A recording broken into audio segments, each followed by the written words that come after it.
Hello everyone. Last के कुछ videos में हम लोग ने समझा था कि इफ स्टेटमेंट्स क्या होता है वीबीए में। उससे पहले समझे मैसेज बॉक्स क्या होता है, इनपुट बॉक्स क्या होता है, वेरिएबल्स क्या होता है, एक मैक्रो को कैसे रिकॉर्ड करते हैं। तो आज कंटिन्यू करते हैं उसको और समझते हैं कि अगर हमको एक मैक्रो या एक कोड को बार बार रन करवाना है, तो उस केस में हम लोग क्या करेंगे। जैसे फॉर एग्जांपल हम लोग मैक्रो का शीट खोलते हैं। कैसे खोलते हैं? Alt F11। तो ये देखिए, यहाँ ये मैक्रोज हम प्रैक्टिस किए थे उस दिन। अब लेट सपोज जैसे ये वाला है ना, हम चाहते हैं ना कि ये F5 के लिए हो रहा है, तो सेम चीज F6 के लिए भी हो, सेम चीज F7 के लिए भी हो। मतलब ये चेक करें टोटल सेल्स का वैल्यू क्या 80,000 के ऊपर है। अगर है तो उसको हमको कुछ बोनस देना है, तो बोनस परसेंटेज असाइन कर ले, इसके लिए फिर इसके लिए फिर इसके लिए। तो क्या ये तीन अलग अलग कोड लिखेंगे या इसको एक में ही हो जाएगा? तो इसके लिए कॉन्सेप्ट होता है एक लूप का। लूप का मतलब एक चीज बार बार बार बार बार बार रन हो रहा है जब तक वो कंडीशन या क्राइटेरिया सेटिस्फाई कर रहा है। तो आज हम लोग बात करने वाले हैं फॉर लूप के बारे में। तो फॉर लूप क्या होता है कि फॉर अ सर्टेन स्टेप्स, मतलब जैसे अगर हम बोले कि भाई आप एक काम करो, आपको 10 बार फॉर लूप चलाना है, मतलब 1 2 3 4 5, मतलब कोई कोड 5 बार रन करवाना है। तो उस केस में आप क्या करेंगे? तो आप पांच अलग अलग कोड तो नहीं लिखेंगे ना, तो इस केस में फॉर लूप यूज करेंगे। तो उसका सिंटैक्स कैसा होता है? तो सिंटैक्स लिखने का एक बहुत ही सिंपल तरीका है। इसको फॉर जो भी वेरिएबल का नेम होता है, ठीक है। लेट्स सपोज इसको हम काउंटर बुलाते हैं। Counter is equals to start. Start basically आपको कहाँ से स्टार्ट करना है और कहाँ तक जाना है, ठीक है। उसके बाद एक ऑप्शनल पैरामीटर होता है जिसका नाम होता है स्टेप, स्टेप वैल्यू, ठीक है। और इसके बीच में कोड, जो भी कोड रहेगा वो लिखेंगे, और नेक्स्ट काउंटर। तो बेसिकली क्या बोल रहा है, लेट सपोज फॉर स्टार्ट अगर 1 हो गया, ठीक है, 1 2 5, इसका मतलब हम बोलना चाह रहे हैं कि भाई आप ये कोड को एग्जीक्यूट करो 5 बार, 1 2 3 4 5, ठीक है। तो ये ऐसे एग्जीक्यूट होगा, 5 टाइम्स एग्जीक्यूट होगा, जो भी यहाँ पे हम लोग कोड लिखेंगे, ठीक है। और ये नेक्स्ट काउंटर क्या करता है? अब काउंटर जो सबसे पहला इंस्टेंस में क्या होता है, सबसे पहला इंस्टेंस में आपका काउंटर जो है सेट हो जाता है, काउंटर सेट हो जाता है इज इक्वल टू 1। अब कोड एग्जीक्यूट हो गया तो इसको बताएगा कैसे कि भाई आप टू पे कूद जाओ। तो इसके लिए नेक्स्ट काउंटर मतलब ये 1 है, नेक्स्ट काउंटर क्या करेगा, 1 को 2 चेंज कर देगा, ठीक है। और स्टेप, स्टेप क्या होता है? अब जैसे हम बोले ना 1 2 3, सॉरी, ये 1 2 3 4 5, तो ये एक एक स्टेप बढ़ रहा है, ठीक है। अगर हम यहाँ लिख दिए, ठीक है, स्टेप 2, तो ये क्या करेगा, 1 3 5, सॉरी 5, तो एक एक छोड़ के ये कूदेगा, मतलब फर्स्ट पे गया फिर थर्ड पे फिर फिफ्थ पे, ठीक है। अब हम बोले -1, ठीक है, -1 अगर कर रहे हैं तो ये पीछे से आगे आएगा, तो स्टार्ट ऑब्वियस सी बात है चेंज हो जाएगा। स्टार्ट अब लिखेंगे हम 5, एंड लेट सपोज 1, तो ये क्या होगा, 5 4 3 2 1, ठीक है। तो आई होप आपको सिंटैक्स समझ में आया होगा। जब हम लोग करेंगे तो आपको और समझ में आएगा। तो चलिए हम लोग प्रैक्टिस करते हैं। तो एक नया मॉड्यूल इंसर्ट कर लेते हैं, ठीक है। तो जाते हैं इंसर्ट मॉड्यूल। लेट सपोज अभी क्या करवाते हैं हम लोग, 5 मैसेज बॉक्स प्रिंट करवाते हैं, ठीक है, एक सिंपल सा। तो ये फॉर लूप। तो सबसे पहला क्या लिखते हैं, सब डिस्प्ले मैसेज बॉक्स, ठीक है। अब हमको क्या चाहिए, सबसे पहला चीज हम बोले इसका क्या होता है, इसका सिंटैक्स क्या होता है, फॉर काउंटर जो भी वेरिएबल नेम है जो टू स्टार्ट टू एंड, और ये स्टेप, स्टेप वैल्यू, ठीक है। तो अब सब, तो अब यहाँ क्या डिफाइन करना है, सबसे पहले ये वेरिएबल डिफाइन करना है, ठीक है। और एक बात बताइए, ये तो इंटीजर होगा, इंटीजर क्यों होगा, क्योंकि ऐसा थोड़ी ना होता है कि 1.7 टाइम्स लूप रन हो या 2.5 टाइम्स लूप रन हो। ठीक है, तो वेरिएबल्स कैसे डिफाइन करते हैं? Dim counter as integer. ठीक है, अब इसको हटा देते हैं यहाँ से। स्टार्ट क्या, लेट्स सपोज 5 बार प्रिंट करना, तो स्टार्ट क्या हो गया, एंड हो गया 5। अगर स्टेप वैल्यू कुछ भी नहीं दे रहा है ना, तो इसका मतलब 1 1 टाइम इंक्रीमेंट होगा, मतलब 1 2 3 4 5 ऐसे। ठीक है, स्टेप वैल्यू हम लोग आगे देखेंगे एक एग्जांपल से। ठीक है, और कोड के रीडेबिलिटी के कारण, ठीक है, आप हर समय इसमें स्पेस दे दिया कीजिए, तो आपको पता चलेगा कि ये piece of code for loop के लिए। ठीक है, अब हमको चाहिए एक मैसेज बॉक्स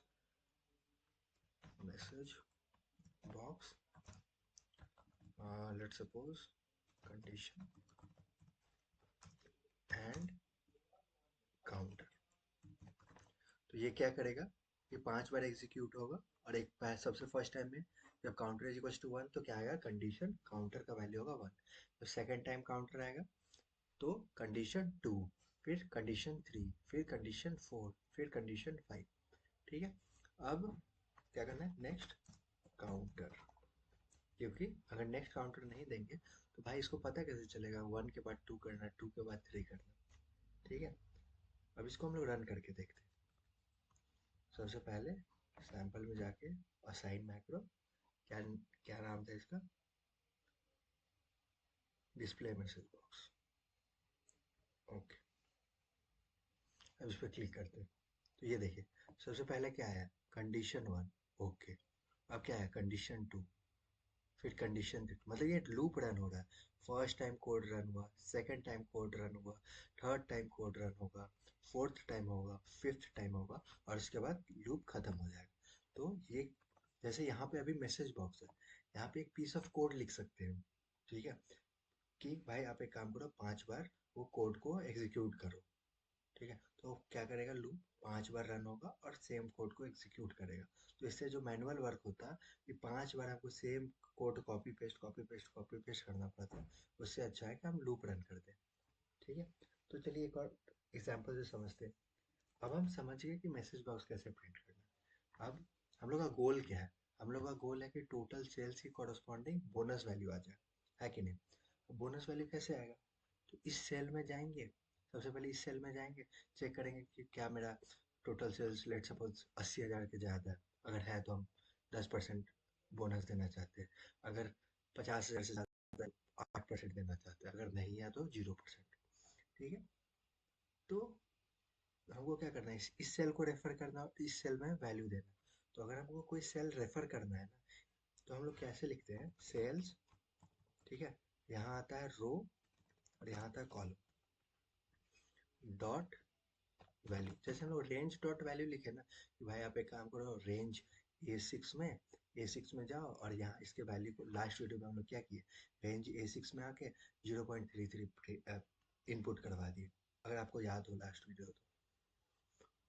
अब हमको ये सेल रेफर करना है, तो क्या रो क्या होगा, रो तो आपका 2 है। ठीक है, कॉलम क्या है, first second third fourth fifth six seven. ठीक है, 7। अब इसके वैल्यू पे लेट्स सपोज हमको 10%, तो ऐसे लिखते हैं, ऐसे हम लोग सेल को रेफर करते हैं।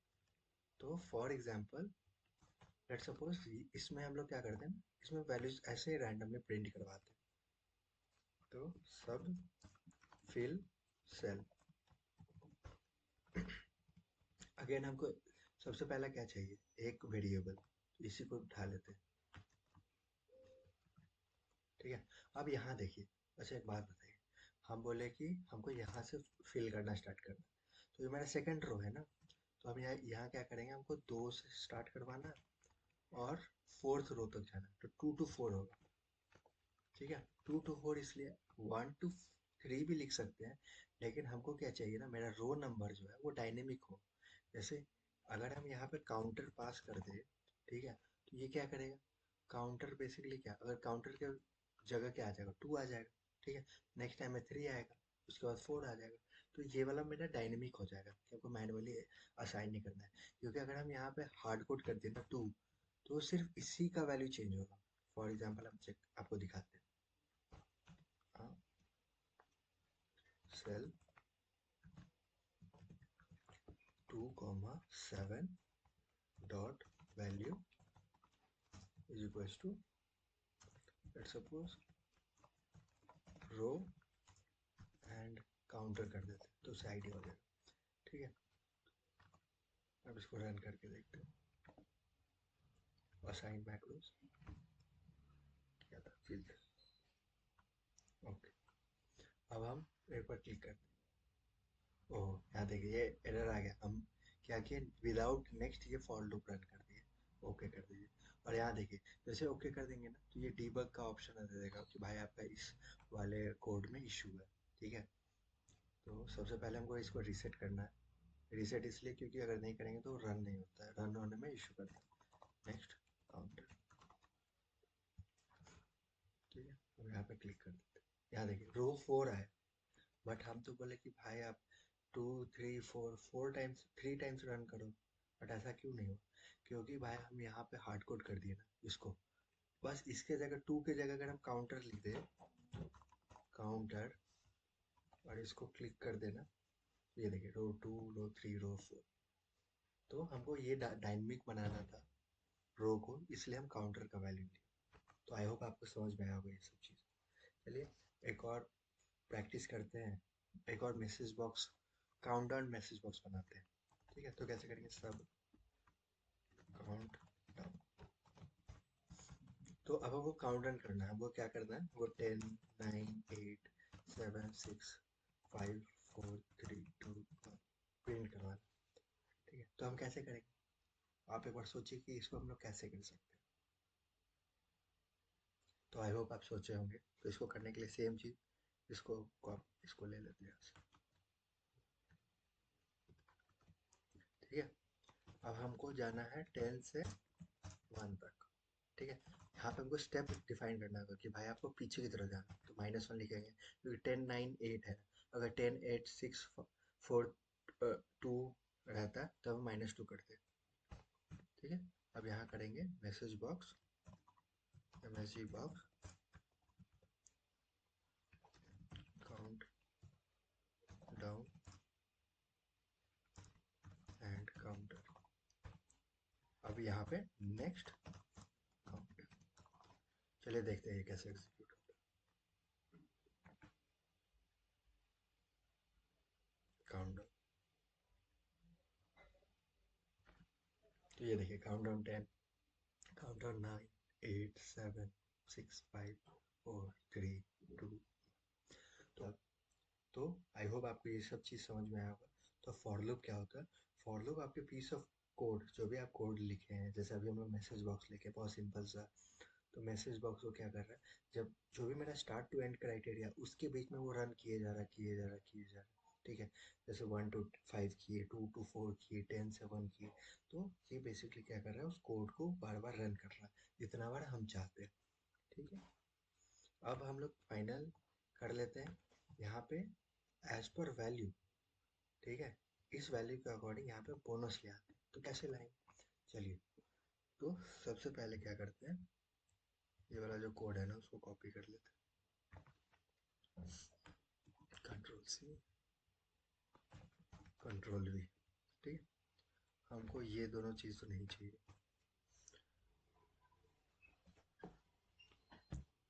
ठीक है, सबसे पहले चाहिए टीम काउंटर हैज इंटीजर। ठीक है, तो क्या करेंगे, for counter in, sorry, for counter is equals to, कहाँ से कहाँ तक, 2 to 4 है। ठीक है, सेकेंड रो से फोर्थ रो तक ही जाना है ना, 2 to 4 स्टेप सेम रहेगा। इसको हमको रीडेबिलिटी के लिए हम एक स्पेस दे दिए। ठीक है, उसके बाद क्या कर देंगे, नेक्स्ट काउंटर। अब देखिए सबसे पहला चीज़ हमको ये वाला वैल्यू चाहिए। ये वाला वैल्यू कैसे आएगा, अगर हम लिखते हैं सेल 2 कॉमा, कॉलम कौन सा है, 1 2 3 4 5 6, सिक्स कॉलम, डॉट वैल्यू कर देंगे तो ये वाला वैल्यू आ जाएगा, ये वाला वैल्यू आ जाएगा। ठीक है, अब चलते हैं यहाँ, इफ सेल्स काउंटर कॉमा 6, मतलब हम बेसिकली बोल रहे हैं कि भाई ये वाला जो वैल्यू है उसको चेक करो, अगर वो 80,000 का है तो हमको 10% का बोनस देना। एल सिर्फ, ठीक है, एल सिर्फ। लेकिन यहाँ देखिए, ये तो रेंज A6 है ना, हमको देना है कि भाई इस सेल में है, तो हम क्या करेंगे, सिंपली इसको अगर हम कर दे सेल्स काउंटर कॉमा 7, क्योंकि ये 7th रो है ना, अगर ये 6th है तो ये 7th होगा, डॉट वैल्यू 10%। एल्स यहाँ पे देखिए अगेन, बताइए क्या लिखेंगे, काउंटर कॉमा 6, और 50,000 है तो हमको 0.07% देना। एल्स देखिए फिर से वही मिस्टेक कर रहे हैं कि यहाँ पे सेल्स का रेफरेंस देंगे। एल्स लेट सपोज कुछ नहीं तो 2% दे देते हैं, इक्वल्स टू 0.02। ठीक है, आई होप आपको ये समझ में आएगा। तो क्या किए हम लोग, सबसे पहले फॉर वेरिएबल को डिफाइन किए काउंटर एज इंटीजर, उसके बाद क्या किए, काउंटर को असाइन किए 2 to 4 इसलिए क्योंकि भाई सेकेंड रो से जाना है फोर्थ रो तक। अब आप हमको बोलेंगे भाई यहाँ तो हमको पता है कि फोर्थ रो तक जाना, बट अगर हमको नहीं पता कि मेरा लास्ट रो क्या, तब क्या करें। तो उस केसेस में हम लोग लास्ट रो का एक फॉर्मूला लिखेंगे, जो हम लोग नेक्स्ट वीडियो में समझेंगे कि हम लोग डायनेमिकली लास्ट रो कैसे कैलकुलेट कर सकते हैं। ठीक है, आज बेसिक बेसिक रखते हैं, जिससे आपको भी आइडिया हो कि कैसे एक फॉर लूप काम करता है। ठीक है, तो उसके बाद इफ चेक किए कि भाई सेल जो भी मेरा 2,6 मतलब टोटल सेल्स का वैल्यू चेक किए, 1 लाख क्या 80,000 से बड़ा, हाँ है, अगर है तो भाई इस सेल में जाओ और 10% का डिस्काउंट बोनस दे दो। तो चलिए इसको रन करके देखते हैं, बोनस क्राइटेरिया।